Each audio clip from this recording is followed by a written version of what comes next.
Struggle एक बहुत बड़ा इशू है एडीएचडी और ऑटिस्टिक बच्चों के साथ, और पेरेंट्स बहुत ज्यादा परेशान हो जाते हैं क्योंकि अगले दिन सुबह जाकर के उन लोगों को काम करना होता है। ये जनाब क्या करते हैं कि सारा दिन अपनी मौज मस्ती करते हैं, दिन में सो लेते हैं, अपनी नींद पूरी कर लेते हैं जब इनको चांस मिलता है। उसके बाद रात को ये जाग करके बैठ जाते हैं, फिर कभी 2 बजे, 3 बजे, 4 बजे, कई बार पूरी पूरी रात तक जागते रहते हैं और पेरेंट्स की जो लाइफ है उसको नाइटमेयर बना देते हैं। तो इसके ऊपर बात करेंगे कि स्लीप इश्यूज क्या चीज होते हैं, क्यों ये इश्यूज आते हैं और कैसे इन सब चीजों को हैंडल किया जाए। चैनल को सब्सक्राइब कीजिए, लाइक कीजिए, शेयर कीजिए, पूरी दुनिया में फैला दीजिए। मुझसे कंसल्ट करने के लिए 8168790299 डायल कर सकते हैं। +91 जरूर लगाएं अगर आप इंडिया के बाहर से कॉल कर रहे हैं, और वीडियो को लाइक कर लें अभी अगर आपको ये टॉपिक पसंद आ गया है। तो चलिए बात करते हैं स्लीप इश्यूज पर। बेसिकली क्या होता है कि इन बच्चों की सबसे बड़ी प्रॉब्लम क्या होती है कि आप इनको अपनी मर्जी नहीं थोप सकते। समटाइम्स ये क्या करते हैं, दिन में ऐसे पार्ट्स ढूंढ लेते हैं जब ये थोड़ा सा रेस्ट कर लेते हैं। यानी इन बच्चों के साथ स्लीप का, इनकी एनर्जी जो है ना, that is like very much ample. इनकी एनर्जी इतनी स्ट्रांग होती है कि 10 बच्चों जितनी एनर्जी अकेले बच्चे में होती है। सो ये सारा दिन भागते हैं, दौड़ते हैं, कूदते हैं, उसके बावजूद भी ये नहीं थकते हैं। जितना भी आप इनको एक्सरसाइज करवा लें, भगा लें, इनको ड्रेन करना बहुत मुश्किल होता है। उसके ऊपर अगर ये दिन में आधा घंटा, 1 घंटा, 2 घंटा सो जाएं, तो आप ये समझ के चलें कि आपने किसी मोबाइल फोन को दिन में 1 घंटा चार्जिंग पे लगा दिया तो वो आगे पूरा 24 घंटे आपके लिए चल सकता है।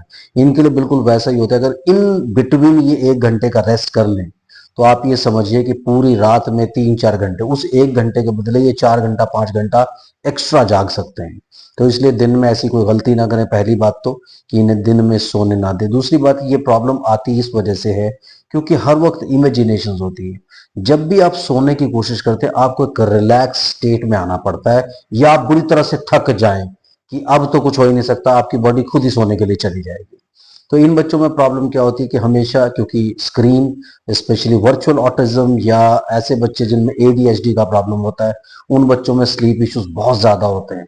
और वो क्यों होता है? क्योंकि सारा टाइम इमेजिनेशंस इनके आसपास घूमती रहती हैं, जो इमेजिनेशंस इन्होंने स्क्रीन से इकट्ठी की हैं, जो इनके सबकॉन्शियस में चलती चली जा रही है। तो ये स्लीप स्टेज में जाना इनके लिए बहुत डिफिकल्ट होता है, और ये इतनी ज्यादा इनका अनस्टेबल एटीट्यूड होता है। बहुत ज्यादा मूवमेंट रहती है, उठ करके बैठ जाएंगे, चीखने लगेंगे, चिल्लाने लगेंगे, रोने लगेंगे, चीजें तोड़ने फोड़ने लगेंगे। तो किसी भी तरह से आपको इरिटेट करके सोने नहीं देंगे, उठा देंगे और पूरा फोकस और अटेंशन आपका खींचना चाहेंगे। उसके अलावा कई बार कुछ भी रीजन नहीं बनता लेकिन उसके बावजूद भी उठ के बैठ जाते हैं। कई बार आप अंदाजा लगाते हैं कि यार इसके कान में ना दर्द हो, इसके पेट में ना दर्द हो, आप सारी की सारी रेमेडीज पूरी रात अपनाने की कोशिश करते हैं लेकिन आपसे ये सोल्यूशन नहीं निकलता, और ये फिर अपनी नींद से ही सोते हैं। दिन में आप लोग थके होते हैं, बहुत सारे काम आपको करने पड़ते हैं, ऐसा काफी सारी चीजें निपटानी होती हैं, आपको भी रेस्ट चाहिए। लेकिन प्रॉब्लम क्या होती है कि ये रात को इतना ज्यादा डिस्टर्ब करते हैं कि आपके लिए लाइफ बहुत मुश्किल हो जाती है। अब इसमें क्या होता है कि आपको क्या करना चाहिए, जैसे इन बच्चों को ना रूटीन बड़ा पसंद होता है।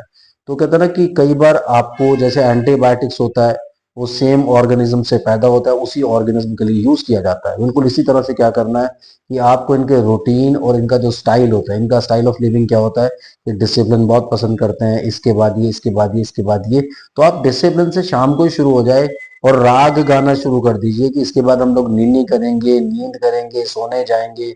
तो आप क्या कर सकते हैं कि जैसे ही आपका टाइम होता है, स्पेशली डिनर के टाइम, अभी डिनर करेंगे, फिर अब दूध पियेंगे, ब्रश करेंगे, उसके बाद नीनी करेंगे। तो ये सारी की सारी चीजें आप पहले से स्टोरी सुनाना शुरू कर दीजिए।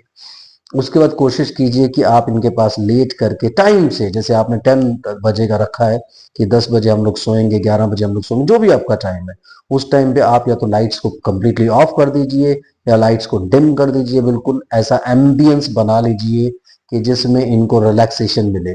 उसके साथ साथ अगर जरूरत पड़े तो कोई सॉफ्ट म्यूजिक आप चला सकते हैं, जिसमें आप मंत्र चला सकते हैं, कुरान की आयतें चला सकते हैं, कोई शब्द बजा सकते हैं, कुछ भी चीजें ऐसा कर सकते हैं कि जो आपके रिलीजन से कनेक्टेड है। यानी वो सब चीजें आप हल्की हल्की आवाज में चला दीजिए, उसको चलने दीजिए, उसको भी सुन करके काफी हद तक हिप्नोटाइज हो जाते हैं। तो बेसिकली इनको हिप्नोटाइज करने की जरूरत पड़ती है वहां पर, ताकि ये उस पूरी हिप्नोसिस प्रोसेस में आ जाएं, या बिल्कुल वैसे एक माहौल और एम्बियंस जनरेट हो जाए जिसमें ये सोने के लिए जाएं, जरूरत पड़े इनको हल्की हल्की आवाज में स्टोरी सुनाएं, कुछ राइम्स गाना शुरू कर दें, कुछ भी करें ऐसी चीजें करके, ताकि इनके ब्रेन को रिलैक्सेशन मिले। जितना आप उसको रिलैक्स करने की कोशिश करेंगे ब्रेन को, उतनी ज्यादा सक्सेस आपको मिलेगी। लेकिन आप टाइमिंग का जरूर ध्यान रखें कि 10 बजे से आप स्टार्ट हो जाइए, ऐसा माहौल बनाइए। और ये रात को फॉर एग्जाम्पल उठ भी जाते हैं, तो पहले तो पूरी कोशिश आप करें 1 घंटा, 1.5 घंटा, 2 घंटा, कि अगर ये जाग रहे हैं इनको अपने एनवायरनमेंट में रहने दीजिए। Whatever they are doing, let them do that. इनके सामने ऐसा बिहेव करें कि मम्मा और पापा सो रहे हैं, उनकी उठ करके आई कांटेक्ट बनाने की कोशिश बिल्कुल ना करें। जब आप इस तरह की चीजें करना शुरू करेंगे, कई बार क्या होता है कि हम लोग इनको डांटते हैं, समझाते हैं, रोकते हैं, वो सब चीजें करने की कोशिश करते हैं। ये सब चीजें करने से क्या होता है कि इनको पता चल जाता है, क्योंकि उनका सोल पर्पस ही है कि वो आपको उठा करके आपके साथ या तो खेलना चाहते हैं या फिर आपकी लाइफ को डिफिकल्ट बनाना चाहते हैं, क्योंकि इरिटेट करना तो इनकी पर्सनैलिटी होती है। तो ये आपको इरिटेट करने के लिए ही वो सारी की सारी एक्टिविटीज कर रहे हैं। आप ध्यान रखें कि उस टाइम पे उठ करके इनको आई कांटेक्ट ना दें, इनको लेक्चर देने की कोशिश मत कीजिए, सो जाओ बेटा, रात हो गई, सोना पड़ेगा, ऐसा होगा वैसा होगा, ये सारी की सारी कोशिशें बिल्कुल ना करें। सिंपल एक माहौल आप बना करके रखिए। आपने माहौल बना दिया, आप लेट गए, घर में ऐसा ही बिहेव करना है कि सब लोग इस टाइम पे सो जाते हैं, एंड आपको भी इस टाइम पे सोना पड़ेगा। व्हाट एवर यू डू, आपको जो भी करना है, जैसा भी करना है, आप करते रहो, हम लोग नहीं उठेंगे, हमारा सोने का टाइम हो गया। तो आपको ऐसा बिहेव करना पड़ेगा। जब कंसिस्टेंटली 1 दिन, 2 दिन, 3 दिन, 10 दिन, 15 दिन, 1 महीना इस तरीके से बिहेव करेंगे और डिसिप्लिन स्टैब्लिश करने की कोशिश करेंगे, मैं अश्योर करता हूं कि आपका बच्चा टाइम से सोना शुरू कर देगा।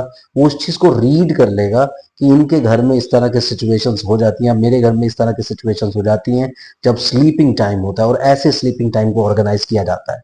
तो आप वो सब चीजें जब ऑर्गेनाइज करना शुरू करोगे, चीजों को ढंग से लेना शुरू करोगे, तो ऑटोमेटिकली ये बच्चे जो है एक रूटीन, एक सिस्टम डेवलप कर लेंगे।